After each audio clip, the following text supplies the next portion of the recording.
إن الحمد لله نعمده ونستعينه ونستغفره ونعوذ بالله من شرور أنفسنا وسيئات أعمالنا من يهدي الله فهو المهتد ومن يضلل فلا هادي له وأشهد أن لا إله إلا الله وحده لا شريك له وأشهد أن محمدا عبده ورسوله صلى الله عليه وعلى آله وصحبه وما تبع بإحسان إلى يوم لا ينفع المال والبنون إلا من أتى الله بقلب سليم أما بعد أعوذ بالله من الشيطان الرجيم بسم الله الرحمن الرحيم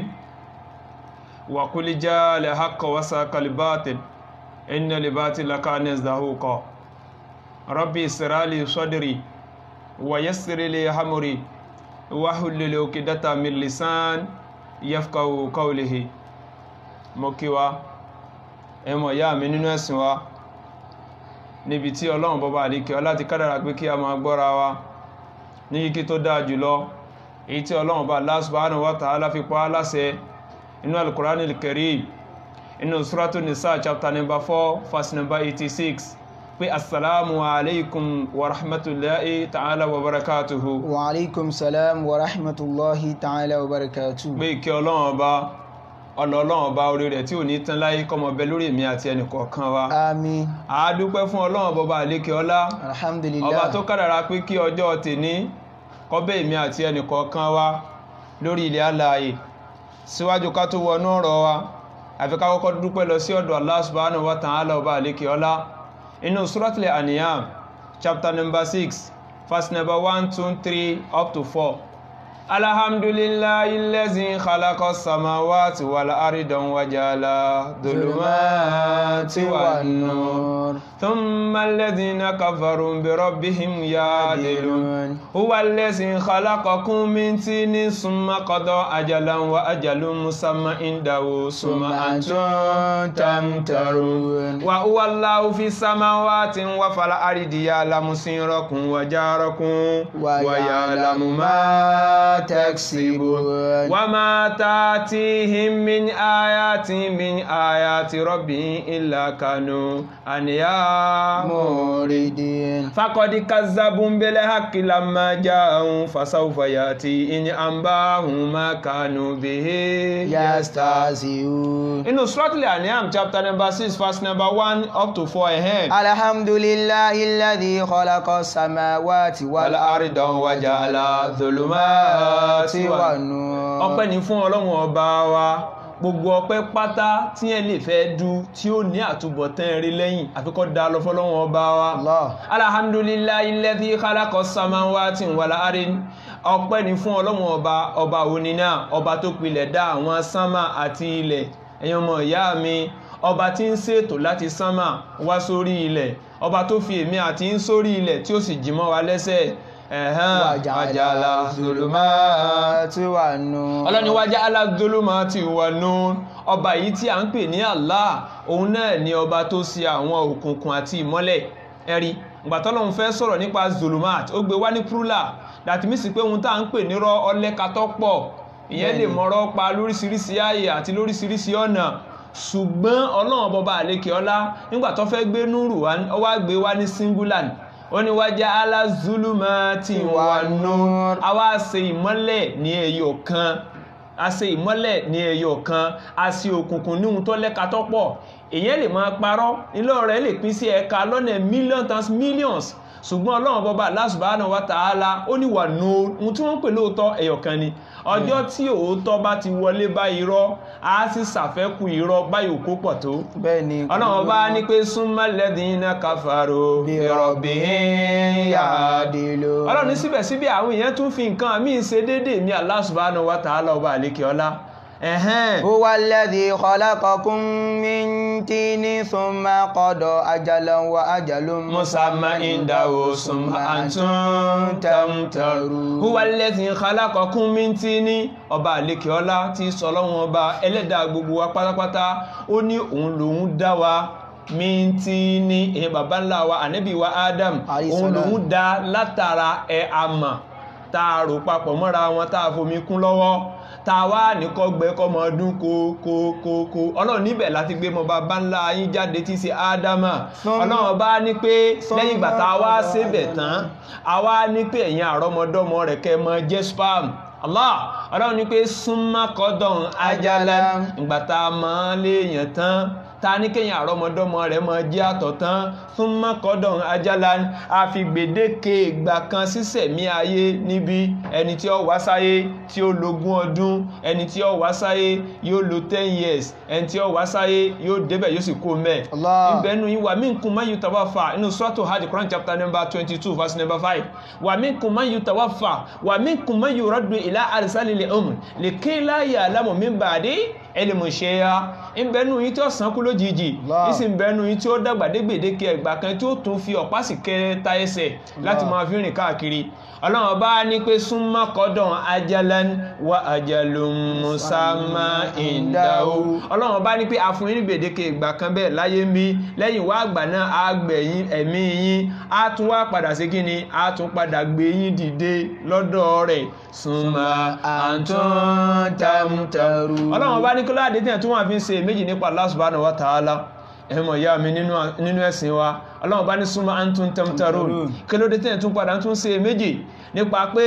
wọ́n tọ́lọ́run bá ní ẹwà sí láyé ó sì jókùnkùn sí ibẹ̀ yẹn ẹ̀hẹ́n wa huwa Allahu fi samawati wa fil ardi ya'lamu sirrakum wa jahrakum wa ya'lamu ma taksibun ọlọ́run ọba àlékè ọlá tó fún mi lẹ́mìí tó fún ẹ̀yin náà lẹ́mìí tí ọba tí ń fún wa ní jíjẹ tọ̀sán àti tòru tẹ́nìkí ọ̀ràn lọ́wọ́ ọba àlékè ọlá òun lọ́ba wa ta ni à ń pè bẹ́ẹ̀ wa huwa Allahu fi samawati wa fil ardi òun lọ́ba tí í ṣèjọba ní sánmà òun lọ́ba tí í ṣèjọba nílẹ̀ òun lọ́ba tí í pàṣẹ ọ̀sán tí í pàṣẹ òru ya'lamu sirrakum wa jahrakum ọlọ́run ọba mọ kọ̀ọ̀kọ̀ yín ọmọ gbangba yín ọmọ kọ̀ọ̀kọ̀ tèmi ní ọmọ kọ̀ọ̀kọ̀ tí yín wa ya'lamu ma taksibun kò sí nǹkan kan míì tá à ń ṣe níṣẹ́ nínú sẹ̀mí ayé tí ọlọ́run ọba Allah subhanahu wa ta'ala èyàn ọmọ ìyá mi nínú ẹ̀sìn wa tí ọlọ́run ọba ọmọ rí ti fún tẹ̀dún ọmọ ẹ̀dẹ́ ènìyàn kò kúkú pamọ́ sí inú Suratul Imran chapter number 3 verse number 29 ọlọ́run bá ní pé gbogbo àwọn nǹkan tí ń bẹ nínú sánmà in tubudu ma fi sudurikum aw tubudu ya'lamu Allah wa ya'lamu ma fi samawati wal ardi wallahu ala kulli shay'in qadir Suratul Imran chapter number 3 verse number 29 Qul in tukhfu ma fi sudurikum aw tubudu ya'lamu Allah ọlọ́run bá ní sọ yí pé ohun tí ń bẹ nínú gbáyà yín tẹ́ fi pamọ́ èyí tẹ́ fi hàn nínú àwọn ọ̀rọ̀ tẹ́ sọ láàrin àwùjọ ní gbangba ya'lamu Allah ọlọ́run ọba mọ̀ wa ya'lamu ma fi samawati wal ardi ọlọ́run ọba mọ̀ tí ń bẹ nínú gbogbo àwọn sánmà àti ilẹ̀ pátá èyàn mọ̀ ìyá mi kò sí nǹkan kan náà tí ọmọ ẹ̀dẹ́ ènìyàn ń ṣe tó sápamọ́ sí Allah subhanahu wa ta'ala so ìdí nìyẹn tá a mọ́ fi ń pariwo pé ẹ jẹ́ ká máa ṣe nǹkan ká lè máa mọ̀ pé ọlọ́run bá ń rí wa inú hadithul qudsi Ànábì sallallahu alaihi wasallam dáhùn sọ fún wa yí pé i'budullah ka'annaka tarah máa sin ọlọ́run ọba gẹ́gẹ́ bíi pé òun ṣe kí ni òun rí ọlọ́run ọba báyìí fa in lam takun tara tí wọ́n bá ní ìkápá àti rí Allah subhanahu wa ta'ala fa innahu yaraka ọlọ́run bá ń wẹ́ kò sí nǹkan kan tó pamọ́ ẹ̀yin mọ̀ yá mi nínú gbogbo nǹkan tí ọmọ ẹ̀dẹ́ ènìyàn máa ń ṣe lórí ilẹ̀ alààyè kò sí nǹkan kan tó pamọ́ sí Allah subhanahu wa ta'ala báyìí ó ṣe inú Suratul Mujadila Quran chapter number 58 verse number 6 and 7 ọlọ́run bá ti ní pé tẹ bá wà ní ẹ̀yin mẹ́ta mo sì kẹrin tẹ bá wà lẹ́yìn mẹ́rin mo sì karùn yín ẹ̀rí wala adina min dhalika wala aksar ọlọ́run lẹ kéré àbẹ́ bá pọ̀jù bẹ́ẹ̀ lọ àfi kí mi ọlọ́run bá mọ́ bẹ́ẹ̀ illa huwa ma'ahum aynama kanu ọlọ́run ní kò síbi yóò tẹ́lẹ̀ wà fi kí mọ́ bẹ́ pẹ̀lú yín bẹ́ẹ̀ ẹ̀yin ọmọ ìyá mi nínú ẹ̀sìn wa eléyìí ní pàtàkì oore tí ọlọ́run ṣe fún ìmí àti ẹnì kọ̀ọ̀kan wa tó sì wá ní ọmọ ẹ̀dẹ́ ènìyàn tí ò sí wá ní olórí ibú ẹni tó jẹ́ ọ̀tá ọlọ́run ọba nítorí pé ọlọ́run ọba Allah subhanahu wa ta'ala ó ti jẹ́ ká mọ̀ nínú àwọn ọ̀rọ̀ rẹ̀ ó ní pé àwọn ẹ̀dá tó jẹ́ ẹ̀dá rẹ̀ ó wá khairul bariya àwọn ẹ̀dá rẹ̀ àwọn náà wọ́n mọ́ ń gbọ́rọ̀ sí ọlọ́run ọba lẹ́nu ẹnikẹ́ni tó bá ti ní ìsìláàmù ìsọ̀nà huwa sharrul bariya àwọn ẹ̀dá burúkú nìyẹn waliyadu billah kọ́lọ́run kó sọ èmi àti ẹmọ ìyá mi nínú ẹ̀sìn wa tọ́pìkì wa tí a bẹ̀rẹ̀ sẹ́ lórí ẹ̀ léni episode ni iṣẹ́ náà máa pín sí. Insha Allah. Kìí ṣe tọ́pìkì tí a lè parí lénìí. Bẹ́ẹ̀ni. But pẹ̀lú yọ̀ǹda Ọlọ́run, in fact according to my view ó máa dé bí episode 21 gẹ́gẹ́ bí mo ṣe kọ tọ́pìkì yẹn sílẹ̀. Pẹ̀lú yọ̀ǹda Ọlọ́run a dẹ̀ máa mú wá fún wa lérí ètò. Gbogbo ẹ̀yin ọmọ ìyá mi tí ẹ ń wò mí káàkiri orí ilẹ̀, mo fẹ́ kí ẹ mọ bá a ká lọ kọ́nà kó sìn wá lẹ́san rẹ̀. Àmín. Kó má jẹ́ kó rè mí àti ẹnì kọ̀ọ̀kan wa. Àmín. Kí ni tọ́pìkì wa náà? Òun náà ni the purpose of creation. Ìdí pàtàkì tí Ọlọ́run bọba Allah subhanahu wa ta'ala ti ń fi dẹ́dà, in other words the purpose of life. Ìdí pàtàkì tá à ń fi ń sẹ̀mí, eléyìí ni a máa gbé àgbéyẹ̀wò rẹ̀ lọ́kàn ọjọ́ kan tí ó dẹ̀ mọ enlighten wa mọ́ tá a máa mú ẹ̀rí wá fún wa láti inú Al-Qur'an al-Karim, hadith An-Nabi sallallahu alaihi wasallam àti ìwé àwọn olùmọ̀ lórí ilẹ̀. Naam, alákọ̀ọ́kọ́ tí a bá dáhùn sọ pé creation, òun náà ni àwọn ẹ̀dá tí Ọlọ́run bá dá. Allah subhanahu wa ta'ala ni the creator. Bẹ́ẹ̀ni. Òun ní máa dá nǹkan tí ò sẹ́lòmíì. Tá bá lọ wọ́ọ̀dù khalaqa, fíìlù máa dín nìyẹn, past tense verb lọ́dọ̀ àwọn elédè, lọ́dọ̀ àwọn Lárúbáwá. Khalaqa, created, ó ti dá, ó ti ṣe kí ni? Ó ti dá, ẹ̀dìrí past tense nìyẹn tá ń pè ní fíìlù máa dín ní nǹkan tó ti rí kọjá. Naam, tàbá dá sọ pé khaliku, ẹ̀dìrí khaliku, olùdá nǹkan, fáìlì nìyẹn, olùṣe gangan nìyẹn, ìyẹn gangan là ń pè ní kí ni o? Subject lọ́dọ̀ àwọn olóyìnbó, ìyẹn ni subject, à ń pè ní fáìl. Allah subhanahu wa ta'ala ni khaliku, wa anna makhluku, ẹ̀dìrí Ọlọ́run ọba ni adẹ́dá, ṣùgbọ́n wa ni Ọlọ́run ọba dá. Bẹ́ẹ̀ni. Ẹ jẹ́ kí n mú àpẹẹrẹ kan wá. Tá a bá ń sọ̀rọ̀ nípa pé nǹkan tí a máa ń dá tàbí nǹkan tí ń sẹ̀mí, àwọn ìṣesí ẹ̀dá yìí, èyí tó fi sọ́dọ̀ tiwa náà wà ńbẹ̀. Tá a bá sọ nípa ẹ̀dá ní dídá, èyí tó jẹ́ tọlọ́run ọba ó wà ńbẹ̀. Ṣùgbọ́n according to Islamic context, wọ́ọ̀dù khalaqa wọ́n pín sí ọ̀nà méjì. Ẹ̀dìrí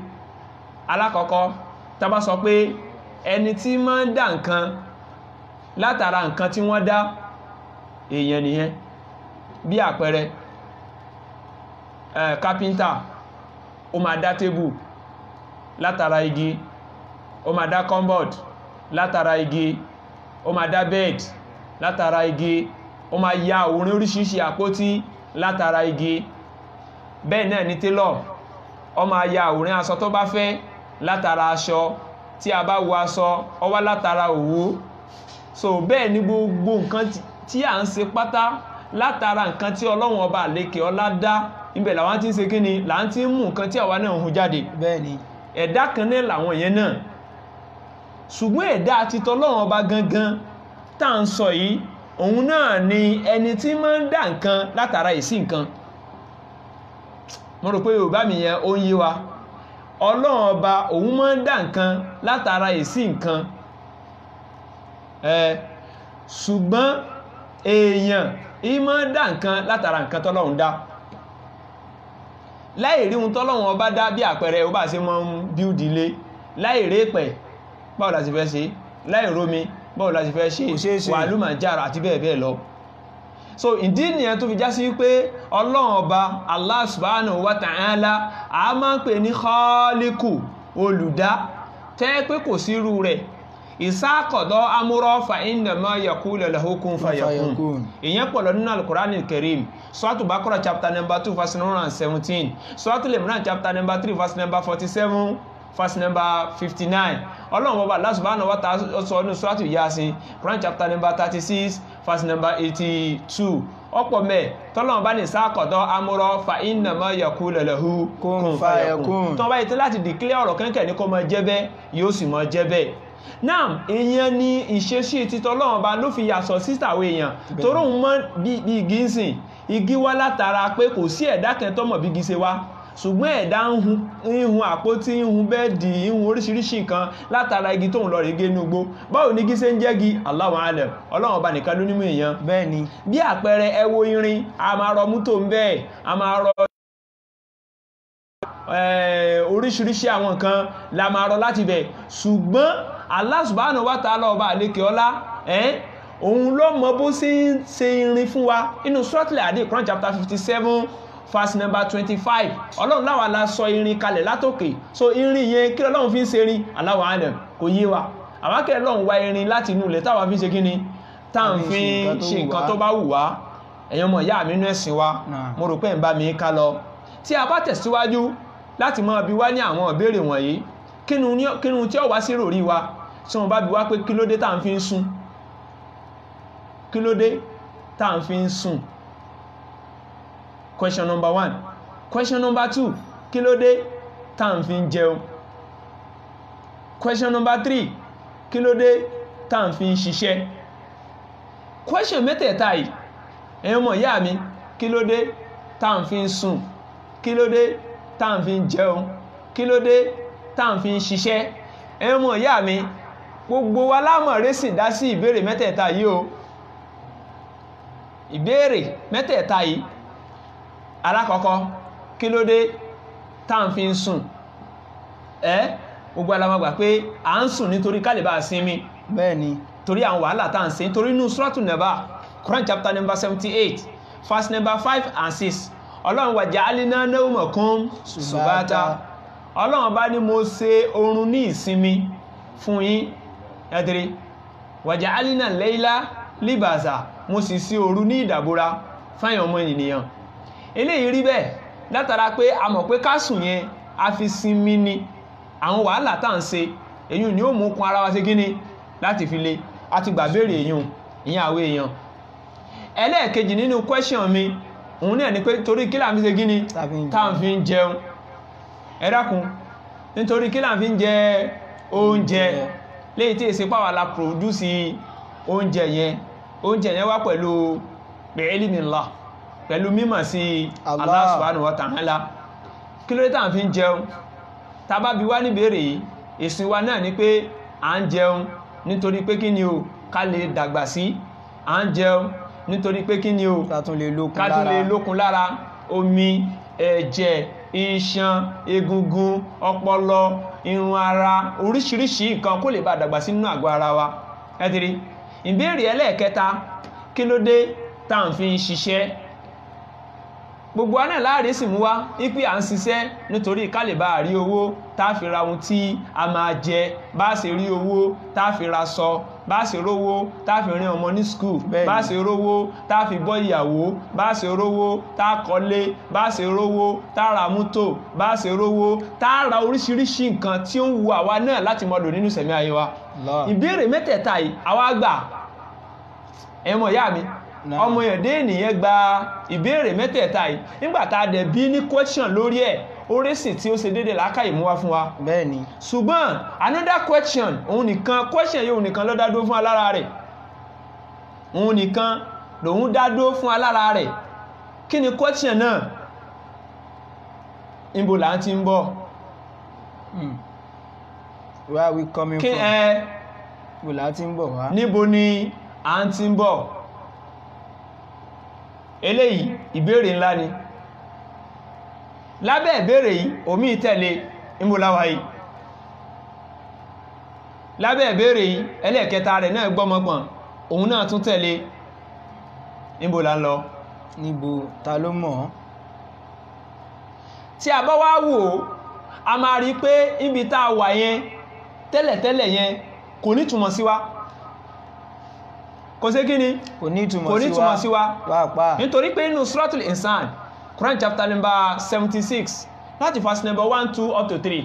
Ọlọ́ni alihata alalihinsan hinu minan dari lamuyekun shay'an mashkura inna khalaqina al-insana min nutfatin amshajin nabtali fajalnahu sami'an basira inna adaynahu sabila imma shakira wa imma kafura. Ọlọ́run ọba ní pé Suratul Insan Quran 76 verse number 1 to 3 halata alal insan. Ọlọ́run halata alal insan ṣé ìgbà kí o ti rí kọjá lórí ọmọ ènìyàn ní hinu minan dari lam yakun shay'an mashkura. Ọlọ́run ọba ní tí ọmọ èdè ènìyàn jẹ́ kẹ́kẹ́ tá lè dákọ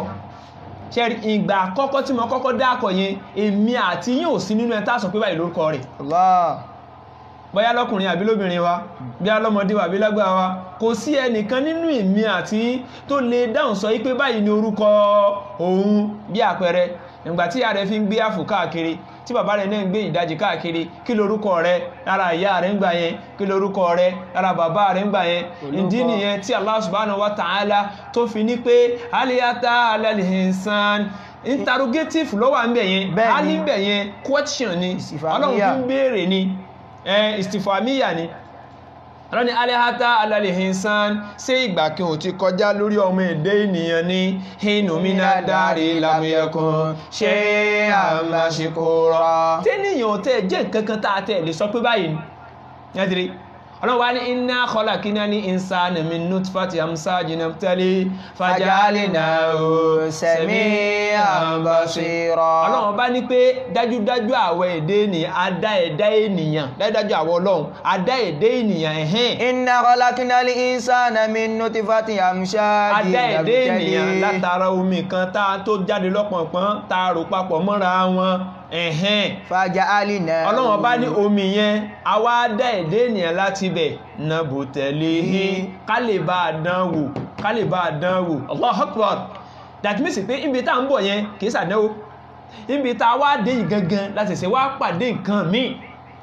ẹ̀rí subhanallah. Gbogbo wa là ń bá ìfẹ́ ẹyọ kan bọ̀ wá ẹ̀mọ̀ yá mi sẹ́ntẹ̀lé mi ká lọ gbogbo wa là ń bá ìfẹ́ ẹyọ kan bọ̀ wá. So Allah subhanahu wa ta'ala ọba àlékè ọlá ó wá ní nabtalihi kálẹ̀bá àdánwò faja'alnahu sami'an basira. fáfìlì sábàbù lọ́wọ́ à ń bẹ̀ yẹn à ń pè yẹn ní kí ni o reception particle ẹ̀dìrí ó ní faja'alnahu ja'ala ọlọ́run sọ past tense ọlọ́run ni a ti wá ṣe fún ọmọ ẹ̀dẹ́ ènìyàn sami'an ohun tí è gbọ́ bashiran ojú tí ó fi rí ẹ̀dìrí instrument yẹn ọlọ́run parí rẹ̀ níbi tí ìrìn àjò rẹ̀ ó pẹ́ jù ọdún kan. Allah. À ń pè bẹ̀yẹn ní kùn yá ọlọ́run parí ìrìn àjò yẹn sáàrin àwùjọ ọbẹ̀ yẹn tí ó pẹ́ jọjọ tí ó dẹ̀ pé èmi àti ẹnìkan sí. Iṣẹ́ yẹn tó parí ó nídìí kí nìdí rẹ̀ ẹgbọ̀ láìpẹ́ yìí pẹ̀lú ògo Ọlọ́run tí ó sì yé wa pẹ̀lú yọ̀ǹda Allah subhanahu wa ta'ala. Ọlọ́run wá ní faja'alnahu sami'an basira. Ọlọ́run bá ní faja'alnahu sami'an basira àwa fún lójú a sì fún létí tí ó fi gbọ́rọ̀. Ọlọ́run wá ní inna hadaynahu sabila imma shakira wa imma kafura. Ọlọ́run ní inna hadaynahu sabila a máa ti fi mọ́ ọmọ ẹ̀dẹ́ ènìyàn ó ìjàgbóró ọ̀nà méjì ẹ̀tìrí nígbà òdílé ayé tán Ọlọ́run bá kọ ẹ ní ìlànà tí ń bẹ láyé ìlànà ta ní ìdìtámọ́ sí sẹ́tọ́pọ̀ lórí ẹ̀ táwọn èèyàn ti dá gbogbo ẹ̀rú tán ẹ̀yin mọ̀ ìyá mi wọ́n ti dá gbogbo ẹ̀rú tán bẹ́ẹ̀ ni wọ́n jẹ́ ká mọ̀ the purpose of creation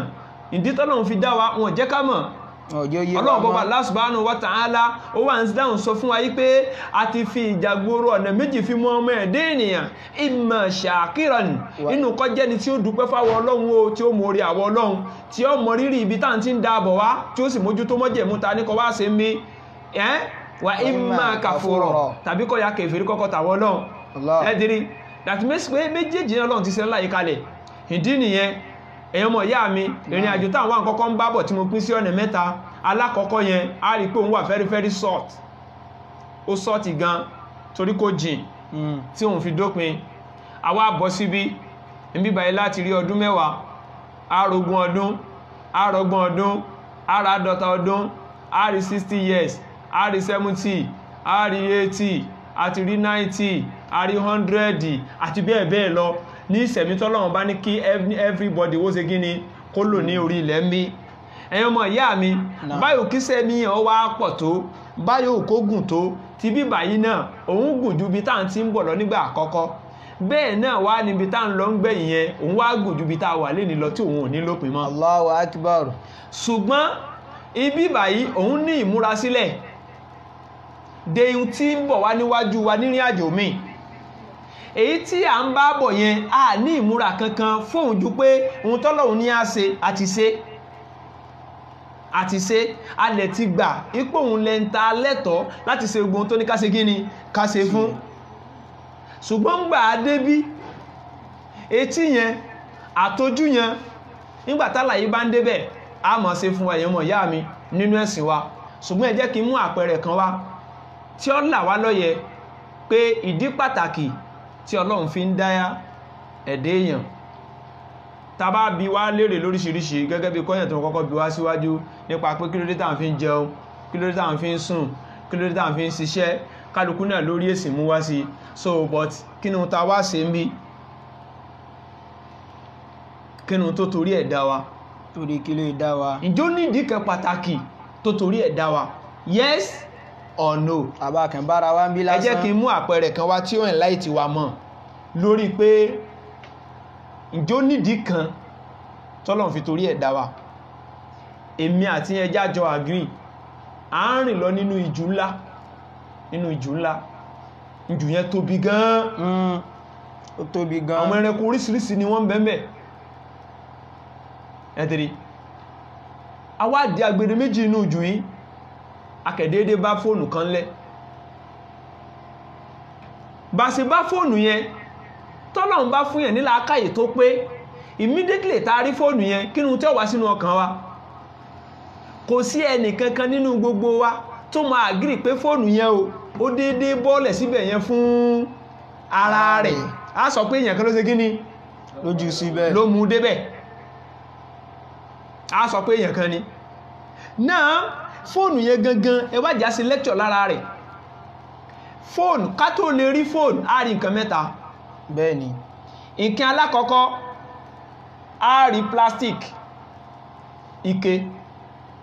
ká tó rí fóònù ẹlẹ́ẹ̀kejì a rí oil ẹlẹ́ẹ̀kẹta a rí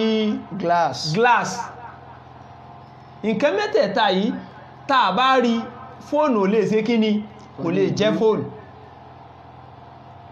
fóònù lè jẹ́ fóònù wọ́n tí mo sọ ìmọ̀ fẹ́ kẹ́ gọ́gọ́ ẹ̀ o lọ́dọ̀ àwọn onímọ̀ science bẹ́ẹ̀ni kẹrí nǹkan tí wọ́n sọ nípa mobile ẹ máa rí pé nǹkan mẹ́ta tí wọ́n fi ń construct ẹ̀ náà nìyẹn ọkẹ́ pé wọ́n sí activate àwọn software yẹn lókè yàtọ̀ síra wọn wọ́n wá construct ẹ̀ tán pẹ̀lú instrument mẹ́tẹ̀ẹ̀ta yìí ǹjẹ́ ẹnìkan nínú wa ó lè gbàgbọ́ wípé oil o níbo wọ́n ti mú wá plastic níbo ló ti wá látara ìpẹ́ ibo mẹ́ta náà ti wá ẹ̀dìrí àwọn ètò jẹ́ glasses àbí kí n pè wọ́n ní bí àwọn irin tí ò strong jù mẹ́ta níbo làwọn ti wá àwọn náà wá látara kíni látara irin tọ́lọ́run bá ń sọ̀kalẹ̀ tí wọ́n ti yọ wọ́n látara iron mẹ́tẹ̀ẹ̀ta yìí kò sí onílàákàyè kan tí ó sọ pé ọkẹ̀ déédéé wá fún ara rẹ̀ ẹ rí pé fóònù ò lè déédéé kóra rẹ̀ jọ fún instrument mẹ́tẹ̀ẹ̀ta yìí kò lè kó pọ̀ láì já sí pé ó léèyàn kan tí ó ṣe gíní tí ó so pọ̀ bẹ́ẹ̀ ni èmi àti yín ò lè wà láyé yìí láì jẹ́ pé ẹnìkan ni ó mú wa wá síbẹ̀ Allahu Akbar kò sí kò rọrùn fẹ́nìkan kó wà ń bí láì já sí pé ó lẹ́nìkan tó ní kó ṣe gíní kó wá síbẹ̀ another question lára mobile yẹn ká wá bi wá léèrè fóònù yẹn ẹni tó build ẹ̀ tó mú plastic tó mú oil tó dẹ̀mí mítà tó kankan mẹ́tẹ̀ẹ̀ta yìí pọ̀ só nídìí tó torí ẹ̀ ṣe ni àbí kò nídìí àbọ́kẹ́ mọ̀ọ́mọ̀ ṣe fóònù yẹn pé fóònù mọ̀ kẹ̀sí ọ lásán ni jàre kò ṣeéṣe ẹ rí pé ohun tí ò ṣeéṣe fún làákàyè ni wípé fóònù yẹn o akẹ̀déédé ṣe kalẹ̀ láì ní àǹfààní kan àbí ìdí pàtàkì kan tá a torí ẹ̀ construct ẹ̀ kò sí bẹ́ẹ̀ ni ọmọ ẹ̀dẹ́ ènìyàn ọlọ́run ọbọ̀ ọ̀kẹ̀lẹ̀ déédéé dá wa láì ní ìdí pàtàkì tó torí ẹ̀ sí kí ni tó torí ẹ̀ dá wa nítorí ohun tó fi dá wa yẹn gangan ilà á mọ́ wà ń pè wá sí ohun tó torí ẹ̀ dá wa yẹn gangan èyí ló wá sí kí ni ló wá sí pàtàkì ẹ̀yin ọmọ ìyá mi ọ̀rọ̀ kẹwàá ní Suratul Imran chapter 3 láti verse number 190 to 191 bá mi ka fásì yẹn ọ̀rọ̀ yìí ọlọ́run bọba àlékè Allah subhanahu wa ta'ala ó ń fi ń pilẹ̀ lọ́kàn èmi àti ẹnìkọ̀ọ̀kan wa kó lè dá sí wa lójú ohun tó ní ká wá ṣe bí inna fi khalqi samawati wal ard. àkọ́kọ́ tàbí kọ́kọ́ mọ̀ pé Ọlọ́run bá ń kọ́kọ́ exist ipe lóòótọ́ ẹni tó ṣe fóònù ń bẹ bẹ́ẹ̀ ni àbí bẹ́ẹ̀ kọ́ èyàn ò sí èméjì ń bẹ torí fóònù ọ̀dára rẹ̀ bẹ so ẹni tó hun èmi àti yín náà látara omi ìkan tí èyàn ò lè fi kannu tá a tún tán láìpẹ́ inú Suratul Nisa Quran chapter number 76 verse 1-3 bẹ́ẹ̀ni tó hun wá jáde ń bẹ in exist lópin ìgbà tó lè já sí pé ẹnìkan ló bíùdì fóònù ẹnìkan ló móòdì ẹ̀ so ẹni tó móòdì àwa náà ẹni tó bíùdì àwa náà ó ń ṣe kí ni òun náà sí ń exist ẹni tí ń bẹ so èyí ò contradict ọpọlọ tọ́lọ̀ ní ó pé sẹ́wọ̀n páwọn kan wà tó yẹ pé ọpọlọ wọn àrùn wà mẹ́ ọ wà mẹ́ ó ní dìsísí irú wọn bẹ́ẹ̀ sí wà sí fún ọkọ̀ ní ṣiṣẹ́ inú Suratul Baqarah Quran chapter number 2 verse number 6 and 7 Ọlọ́run ní sawa'un alayhim anzartahum am lam tunzirhum la yu'minun khatamallahu ala qulubihim wa ala sam'ihim wa ala absarihim gishawa wa lahum azabun azim. Ọlọ́run bá ní pé sawa'un alayhim bákan náà ni àti ṣe ń dọ́gba lé wọn lórí sawa'u lọ́lọ́run wí ẹ̀dìrí àti ní kọ́ dọ́gba lé wọn lórí ẹ̀dìrí rẹ̀ Muhammad sallallahu alaihi wasallam dára ẹ̀ láàmọ́ fáwọn ọjọ́ kan nìyẹn àwọn aláìgbọ́ràn kan ẹgbẹ́ anzartahum bọba sí wà sí fún wọn am lam tunzirhum àbọ̀tẹ́ sí wà sí fún wọn la yu'minun wọn ò nígbàgbọ́ náà tẹ́lẹ̀ wọn ò nígbàgbọ́ gbọ́ kò sún tó fẹ́ wí wọn ò nígbàgbọ́ khatamallahu ala qulubihim wa ala sam'ihim ọlọ́ni khatamallahu ala qulubihim wa ala sam'ihim èmi Ọlọ́run bá ti di wọ́n létí ni mo ti fọ́ ojú inú wọn mo ti di etí wọn mo ti fi èdídí di etí wọn mo ti di ọkàn wọn gbogbo ohun tí ń jẹ́ ìríran gbogbo ohun tí ń jẹ́ òye èmi Ọlọ́run bá ti fọ́ wọ́n ti ya fọ́nú fọ́ra nípa ọ̀rọ̀ èmi Ọlọ́run bá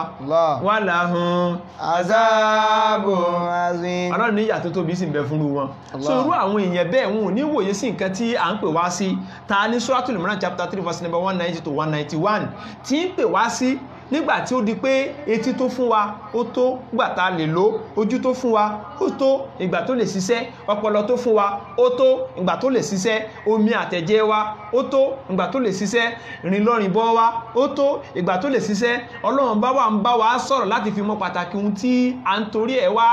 ibi báyìí Ọlọ́run bá wá ní pé inna fi khalqi samawati wal ardi Ọlọ́run inna fi khalqi samawati wal ardi Ọlọ́run bá ní pé ń bẹ nínú dídá àwọn sánmà àti ilẹ̀ èmi Ọlọ́run ọba waqtilafil layli wan nahar àmì kan náà nìyẹn bí mo ṣe òru àti ọ̀sán ní ìpàsípayọ síra wọn ẹ̀dẹ̀rẹ̀ waqtilafil layli wan nahar bá a ṣe ní pé kí òru yàtọ̀ sọ́sàn ìgbà kan la lò kọjá tí gbogbo ẹ mọ́lẹ̀ gbòò bẹ́ẹ̀ni ìgbà kan la lò kọjá tí gbogbo ẹ mú tẹ́ pé wọ́n tó máa ń lọ níwájú lọ́wọ́ ó sì mọ̀rẹ́ tó wà ń tò sí ẹni tó wà ń tò sí ọmọrẹ́ tó lọ wájú ìgbà kan la tún wà gbogbo ẹ dúdú ni láì múnẹ́ dání nísìn èyàn lè ṣe kí ni èyàn ò lè ríran Ọlọ́run sọ̀rọ̀ ọ̀rọ̀ yìí náà nínú Suratu Israel Quran chapter 17 verse number 12 nìyẹn Ọlọ́ni wajahalna laylan wa nahara ayatayn famahawna ayatal layli wajalna ayatan nari mubsira wajalna ayatan nari mubsiratan litabtagu fadlan min rabbikum wa lita'lamuna adada sinina wal hisab wa kulla shay'in fassalnahu tafsila subhanallah wajalna layla wan nahara ayatayn Ọlọ́ni a ṣe òru àti ọ̀sán a ṣe ní àyàtà àmì méjì ẹ̀dìrí Ọlọ́run fi ń pè láàkàyè wa nìyẹn o ká lè mọ̀ pé ẹnìkan ní kọ̀ntró rẹ̀ gẹ́gẹ́ bí èmi àti yín náà ṣe mọ̀ pé ẹnìkan ló kọ̀ntró fóònù tó fi dùn tèmi àti yín gbé ká á fi símù sí á fi text message á fi call wọ́n pè wọlé á fi pè jáde á send message síyàn wọ́n send message sí wa á fi receive data á fi ya picture á fi ká fídíò Ọlọ́run bá ní kí gbogbo instrument ara yín ní o tó mọ̀ ṣiṣẹ́ bẹ́ẹ̀ èmi Ọlọ́run bá ní ń bẹ lára ti yín náà ẹ̀dìrí èmi Ọlọ́run ọba yẹn ní ń bẹ tẹ́ ń fi ń bẹ tí ń bá sí ní ẹ̀ lè sí tí ń túmọ̀ sí pé tí ó bá sí ẹni tó ṣe fóònù ní bẹ èyí wọn contradict ọpọlọ tọ́lọ́run ní kórí ó pé ẹ̀dìrí láì sí fóònù yẹn láì sẹ́ni tó construct fóònù kò lè sí fóònù láì sẹ́ni tí ó dá wa à lè bẹ àkẹ́lẹ̀ déédéé dábẹ́ ń bí tàbí kákẹ́ déédéé bára wa ń bí yóò contradict ọpọlọ tọ́lọ́run bá ní ó pé Ọlọ́run bá wá ní pé àti òru àti ọ̀sán ayatayn mo ṣe ní àmì méjì fún ọmọ ọ̀dẹ́ ènìyàn kẹ́lì bá mọ́ àmọ́dájú ní pé èmi Ọlọ́run ọba famahawna ayatal layli wajalna ayatal nahari mubsira. Ọlọ́run ọba ní pé ń gbọ́ ya àwa pa àmì òru rẹ àwa mú àmì ọ̀sán wá fún yín mubsira kẹ́lì bá fi ríran kẹfì ríran. Ọlọ́run bó dádó ó ní wá lè tẹ́btágú fadila min rabbikum kẹ́lì bá fi sojú kòkòrò nínú ọlá Ọlọ́run kẹ́lì wá jíjẹ kẹ́lì wá mímu lọ́sàn Allah ẹ̀rí kẹ́lì wá jíjẹ àti mímu lọ́sàn Ọlọ́run bá ló sọ bẹ́ẹ̀ bẹ́ẹ̀ni wàláhì Ọlọ́run ní kẹ́lì wá jíjẹ àti mímu lọ́sàn inú sọ́tún nẹ̀bá Ọlọ́run tó sọ̀rọ̀ rẹ̀ ní Quran chapter number 78 Ọlọ́run bá ní pé wàjálínà nàhárà màásá ẹ̀dì mo ṣe ọ̀sán níhun tẹ́ẹ̀mọ̀ fi wá ìjẹ ẹ̀mú tẹ́ẹ̀mọ̀ fi wá bùkátà káàkiri Ọlọ́run bá wá ní mo wá ní àmì méjì mo wá pa àmì òru rẹ̀ mo mú ọ̀sán wá kẹ́lì ríran kẹ́lì bá aṣojú kòkòrò nínú Ọlọ́run pé mo fẹ́ lélẹ̀ walita'lamu adada sinina wal hisab walita'lamu adada sinina wal hisab kẹ́sì lè mọ̀ bá tún fi mọ̀ ìṣirò ẹ̀dìrí walita'lamuna adada sinina wal hisab kẹ́lì bá fi mọ̀ òǹkà pé ọdún kan ti pé ọdún kejì tún rè ọdún kẹta rè ó ti pógún ọdún ọ̀npọ̀gbọ̀n ọdún ẹ̀rí àdẹ́dà sí níná wàlẹ̀ hisab ń bẹ̀ yẹn Ọlọ́run kẹtún lè fi sí ìṣirò ẹ̀rí ẹ̀tún fi ṣèṣirò látara òru tí ń lọ ìṣirò ọmọ wọlé látara ọ̀sán tí ń dé ìṣirò ọmọ wọlé látara ọ̀sán tí ń lọ ìṣirò ọmọ wọlé látara òru tóun náà ń dé ìṣirò ọmọ wọlé àwákì ìbọnú ara wọn láìsí Ọlọ́run ọba òru àtọ̀sán ò lè exist according to fásínú Al-Qur'an al-Karim láìsí Ọlọ́run ọba èyí tẹ́ ń lo òru tẹ́ ń lo ọ̀sán ẹ̀ lè exist láì jẹ́ pé Ọlọ́run ọba ń bẹ ẹ̀ lè sí láìsí pé ní tó ṣe fóònù ò lè sí tọ́bọ̀ wá rí bẹ́ẹ̀ ajásí pé Ọlọ́run ọba ń bẹ jàre bẹ́ẹ̀ni Allahu akbar Ọlọ́run bá wá ní pé kẹ́ lè bá wá mọ pàtàkì mi Ọlọ́run ọba ni mo ṣe ṣe bẹ́ẹ̀ kẹ́ lè wòye sí wa kulla shay'in fassalnahu tafsila. Ọlọ́run gbogbo nǹkan la ṣàlàyé nínú Al-Qur'an kò sí nǹkan náà tá a yẹjú tán Ọlọ́run kò sí ọ̀rọ̀ náà tí àwa Allah subhanahu wa ta'ala tá a ṣàlàyé rẹ̀ fẹ́yàn ọmọ ẹ̀dẹ́ ènìyàn kí ní ṣe yín náà Ọlọ́run bá ní sọ bẹ́ẹ̀ Ọlọ́run bá ní pé wa kulla shay'in fassalnahu tafsila gbogbo nǹkan pátá ńlá fọ́sí wẹ́wẹ́ nínú Al-Qur'an al-Karim waqtilafil layli wan nahar Ọlọ́run bá ní pé àwa mú òru àyà sí ọ̀sán àyà ọ̀sán sí òru láyàtì lè ó lè lálébá Ọlọ́run bá ní kó lè mọ ẹbá jẹ́ àmì fáwọn ẹni tọ́lọ́run ní kórí wọn pé àsínú àmì táwọn fi mọ̀ pọ́lọ́run ọba ń bẹ ẹtìrí Ọlọ́run bá la ó ní húlù lè àlìbá bẹ́ẹ̀ni àwọn ni tí ronú jinlẹ̀ àwọn nítorí wọ́n pé àwọn tí wọ́n ní fáírọ́ọ̀sì coronavirus ní báwọn èèyàn pò lè ní ẹni tí ó wáyé tí ó jẹ́ ẹni tí ń sin lọ́wọ́n ọba tó dá fáírọ́ọ̀sì tó ní ju COVID-19 lọ bẹ́ẹ̀ni wàláì fáírọ́ọ̀sì lórí fáírọ́ọ̀sì torí fáírọ́ọ̀sì ti ẹ̀yẹ kìí ṣe gbogbo ẹni tí COVID-19 paláyé mí ní ọlọ́rẹ̀ jí àlìkìyàmọ̀ bẹ́ẹ̀ni wàláhì mùsùlùmí tó bá a lọ ọba ogun lọ ni ó kúkú ṣẹ̀yídí ni yóò lọ rí sinmi lálìkìyàmọ̀ kọ́nà kó ṣe wá pẹ̀lẹ́pẹ̀lẹ́ àmín pẹ̀lú ìṣẹ̀lẹ̀ náà gbogbo ẹni tí èsẹ mùsùlùmí tó bá a lọ àfọwọ́fà rẹ̀ ni bẹ́ẹ̀ni lọ́kọ̀ọ́lọ́rẹ̀ kò nǹkan mínú sàárè hẹ́dìrí ṣùgbọ́n Ọlọ́run bọ́bá Allah subhanahu wa ta'ala ọba àlékè ọlá ń try láti máa fi hàn wá ipé àmì táàmọ̀ fi mọ̀ pé òun lẹ́lẹ́dàá wa a sì lẹ́tọ̀ọ́ láti gbọ́ nǹkan tóun bá ń sọ fún wa òun náà ni pé kí ni o ìyàtọ̀ tó wà láàrin òru àtọ̀sán ọwá ní eléyìí ò ní rí bẹ́ àyàfi hólòlè àlìbáàbì àwọn tó rí wọ́n pé àwọn tó máa ń think sí right way àwọn tó máa ń ronú bó ṣe yẹ bẹ́ẹ̀ni wọ́n é sínú wọn rò ronú ìgbà wrong way gbàtẹ́nì kí ó ronú ó ní Ọlọ́run di èèyàn ó sì wá ń gbé láàrin tí ìbá ṣe pé nǹkan ń bẹ ní ọpọlọ èèyàn ẹmọ̀ tó wọ́n pè ní heart disease kíyàn ní heart disease èèyàn ẹgbẹ́ rẹ tí ń yàgbẹ́ èèyàn ẹgbẹ́ rẹ tí ń jẹun èèyàn ẹgbẹ́ rẹ tí ń sùn èèyàn ẹgbẹ́ rẹ tí ń mumi èèyàn ẹgbẹ́ rẹ tóun náà ń sunkún èèyàn ẹgbẹ́ rẹ tí wọ́n bí èèyàn ẹgbẹ́ rẹ tí wọ́n pọ̀ lọ́jà èèyàn ẹgbẹ́ rẹ tí wọ́n fún lọ́yán ó wá dáhùn sọ pé Ọlọ́run ó di èèyàn ìwọ̀n ń gbé láàrin wa ń bá wa jẹsẹ̀ mọ́ báwo ló ṣe ṣe ha ìkẹ́mọ̀ sí èèyàn o ó ṣe ẹmọ̀ ìyá mi nǹkan sàwọn ará bí èèyàn ẹgbẹ́ rẹ̀ tẹ́niyàn náà fún alára rẹ̀ tí sànẹ́bí wa Ìsá Jésù tí ò fi bìkan pera rẹ̀ lọ́lọ́run rí kò sọ́nà kan bẹ́ẹ̀ kò sọ́nà ẹyọ kan tẹ́fẹ́ fi rí tó bá rí Christian tó lè fi hẹ̀mí lọ́nà kan èmi ní kọ́kọ́ lọ sí church insha Allah èmi ní ó tẹ̀lé yín pẹ̀lú ògo tọ́lọ́run níbi tí Jésù sọ pé I am God èmi ni Ọlọ́run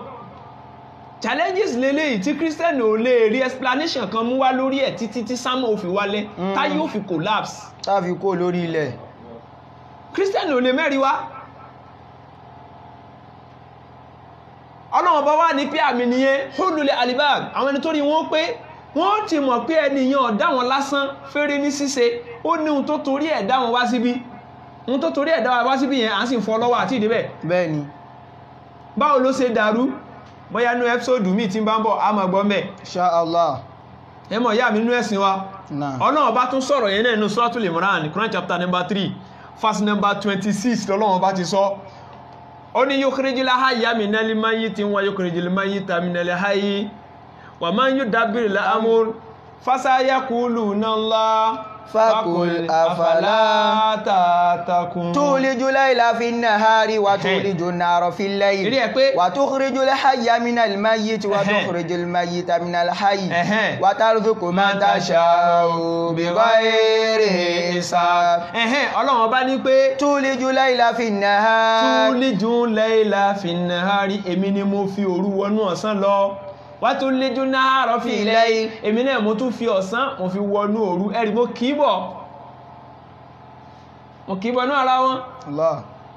wa tukhrijul hayya minal mayyit Ọlọ́run wá tukhrijul hayya minal mayyit èmi mo yọ alààyè jáde láti inú òkú ẹ̀dìrí wa tukhrijul mayyita minal hayy mo wá yọ òkú jáde látara alààyè subhanallah ẹwùn gan wọ́n tẹ́rì súnkù mọ́ tàṣà bighayri hisab Ọlọ́run ní máa pèsè fún ìyàn bọ́ bá ṣe wèmí Ọlọ́run ní tẹ́nìkí ò sí lè mú mi sí wà tẹ́rì súnkù mọ́ tàṣà bighayri hisab ń pèsè fún ìyàn tẹ́nìkí ò sí lè bí mi bẹ́ẹ̀ni wáyìí tó fi ṣe báyìí èmi Ọlọ́run bá kọ́ yẹn wọ́n ló ní nǹkan rẹ̀ bọ́ bá ṣe wù ní ṣeéṣe Suratul Imran chapter number 3 verse number 191 alladhina yazkuruna Allaha qiyaman wa qu'udan Ọlọ́run bá wá ní pé àwọn tó já sí pé wọ́n máa ń rántí Ọlọ́run ọba wọn qiyaman wa qu'udan qiyaman wa qu'udan lórí ìdúró wọn wa qu'udan àti lórí ìjókòó wọn ẹ́dìrí wọ́n páyọ̀ Ọlọ́run ọba débi pé wọ́n mọ̀ pé Ọlọ́run ọba ń bẹ wọ́n tẹ̀lé àṣẹ t'Ọlọ́run wọn ọ̀rẹ́dí àti tẹ̀lé ìfẹ́ inú wọn wọn ò ní ṣe nǹkankan àyàfi kó jẹ́ ohun t'Ọlọ́run bá pa wọ́n láṣẹ wọn ọ̀dẹ̀ ní fẹ́ nǹkankan àyàfi kó jẹ́ ohun t'Ọlọ́run bá ń fẹ́ Allahu Akbar àwọn wọ̀nyẹn l'Ọlọ́run bá ti pèlé èèyàn rí lọ́dọ̀ wọn inú Suratul Mujadila Quran chapter number 58 kọ́ yẹn ni verse number 22 verse tó parí rẹ̀ gangan la tajidu qawman yu'minuna billahi wal yawmil akhir yuwaduna man hada Allah wa rasulahu walau kana abahum aw abna'ahum aw ikhwanahum aw ashiratahum ulaika kataba fi qulubihim imana wa ayyadahum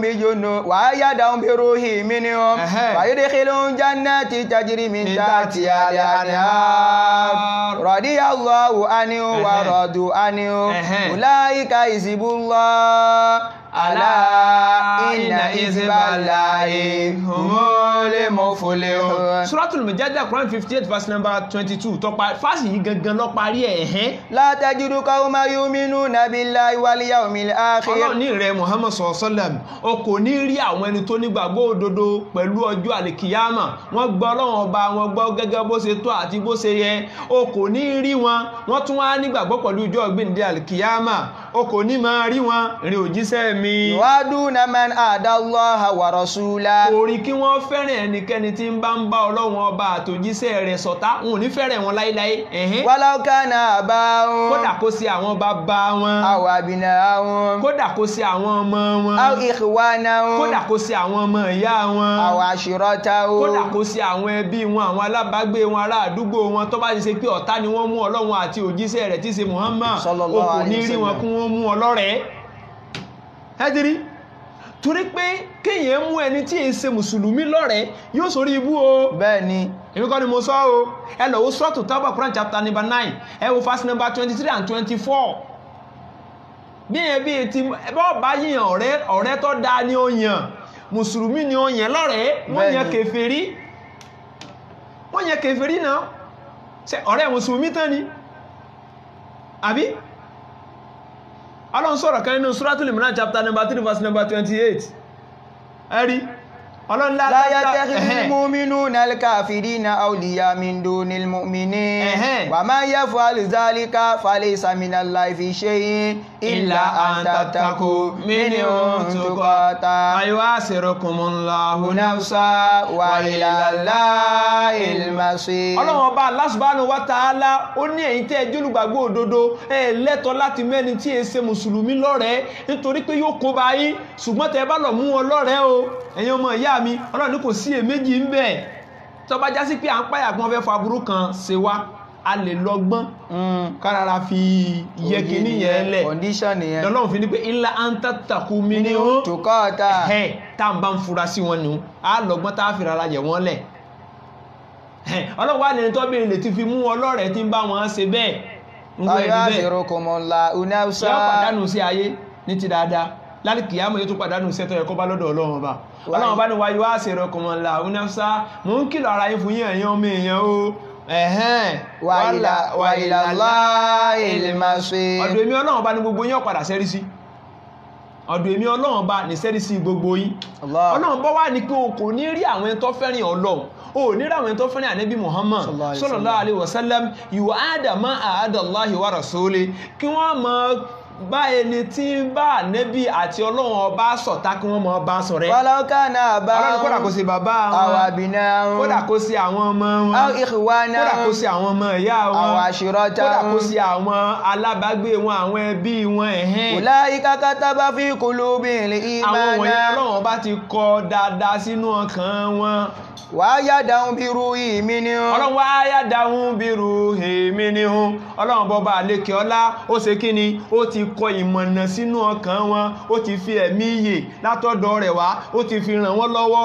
wa yudkhiluhum jannati tajri min tahtiha al-anhar Ọlọ́run bọba àlékè ọlá yóò mú ọwọ́ ọgbà àlìjẹ́nà ọgbà onídẹ̀ra tí àwọn odò ń sàn nísàlẹ̀sàlẹ̀ rẹ̀ radiyallahu anhu wa radu anhu Ọlọ́run radiyallahu anhu wa radu anhu àwọn wọ̀nyí Ọlọ́run Ọba ti yọ́nú sí wọn wa radu anhu àwọn náà sì ti yọ́nú sí Ọlọ́run Ọba ohun tó yọ́nú sí fún wọn àwọn náà ti yọ́nú sí Allahu Akbar Ọlọ́run wá ní pé ulaika hizbullah àwọn wọ̀nyẹn níjọ èmi Ọlọ́run Ọba àwọn ẹni tó gbọ́ Ọlọ́run Ọba gbọ́ àwọn tí wọ́n fẹ́ràn Ànábì Muhammad nítorí pójú sí Ọlọ́run ni àwọn tí wọ́n fẹ́ràn Ọlọ́run Ọba nítorí pé òun ló dá wọn wọ́n sì ń sìn wọ́n ń jọ́sìn fún wọ́n ń gbọ́rọ̀ sí lẹ́nu Ọlọ́run Ọba ní pé ulaika kataballahu fi qulubi imanan wa ayyadnahum bi ruhin minhu àti fi ẹ̀mí ìyè ràn wọ́n lọ́wọ́ àti fi wọ́n mọ̀nà wá látọ̀dọ̀ Ọlọ́run Ọba wọn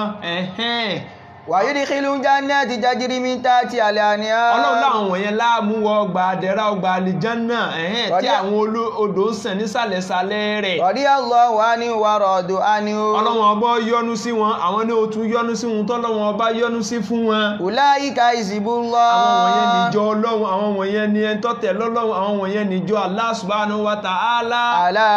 inna hizballahi humul muflihun muflihun. Ọlọ́run ní ẹ̀tẹ́ tí bẹ̀rẹ̀ jẹ́ ẹgbẹ́ yìí yẹn o ìjọ èmi Ọlọ́run Ọba nìkan ní ó ṣoríire. Allah. àṣẹ lórí ilẹ̀ méjì níjọ pín sí Bẹ́ẹ̀ni. àwòlíyáhù shaitan wa àwòlíyáhù